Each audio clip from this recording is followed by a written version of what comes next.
ಪಚ್ಚಿ, ಇಂಥ ಸಂಬಂಧಗಳೇ ಹೀಗೆ, ಮಳೆ ಇದ್ದಂಗೆ, ಯಾವಾಗ ಬರುತ್ತೆ ಯಾವಾಗ ಹೋಗುತ್ತೆ ಅಂತ ಗೊತ್ತಾಗಲ್ಲ ಪಚ್ಚಿ. ಯಾಕೋ ಪಚ್ಚಿ ಇಷ್ಟೊಂದು ಬೇಜಾರಾಗಿದೆಯಾ?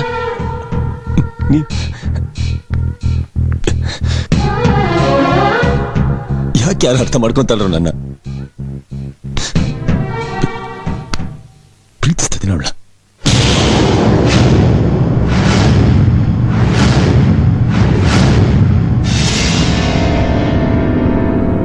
ಅಲ್ಲ ಪಚ್ಚಿ, ಹೋಗಿ ಹೋಗಿ ಹುಚ್ಚು ಹುಡುಗಿನ ಪ್ರೀತಿಸ್ತಾ ಇದೀಯಾ? ಯಾರ ಹುಚ್ಚಿ? ನೋಡು, ಹುಚ್ಚು ಪ್ರೀತಿ ಇರ್ಬೋದು, ಪ್ರೀತಿ ಹುಚ್ಚಲ್ಲ. ಇರ್ಬೋದು ಪಚ್ಚಿ. ನಾಳೆ 4 ಜನ ಕೇಳೋ ಪ್ರಶ್ನೆಗೆ ಏನ್ ಉತ್ತರ ಕೊಡ್ತೀನಿ? ಏನಕ್ಕ ಉತ್ತರ ಕೊಡ್ಬೇಕು ನಾನು? ಏನಕ್ಕೆ ಉತ್ತರ ಕೊಡ್ಬೇಕು ನಾನು? ನನ್ನ ಹುಡುಗಿ ನನ್ನ ಪ್ರೀತಿ. ಹುಚ್ಚಿಡಿದ ಮಾತ್ರಕ್ಕೆ ಅವಳನ್ನ ಪ್ರೀತಿಸಬಾರ್ದು ಅಂತ ಯಾರಾದ್ರೂ ಶಾಸನ ಬರೆದಿಟ್ಟಿದಾರ? ಒಂದ್ ಹುಡುಗಿ ಒಬ್ಬಳೇ ಇದ್ದಾಳೆ, ಏನು ಅರ್ಥ ಆಗಲ್ಲ ಅವಳಿಗೆ, ಕರ್ಕೊಂಬರೋಣ, ಹುಡುಕಣ. ಅದಲ್ಲ ಪಚ್ಚಿ, ಅವಳಿಗೆ ಹುಚ್ಚಿಡ್ದಿದೆ, ಅವಳು ಹೇಗೋ ಪ್ರೀತಿಸ್ತೀಯ, 4 ಜನಕ್ಕೆ ಏನೋ ಹೇಳ್ತೀಯ.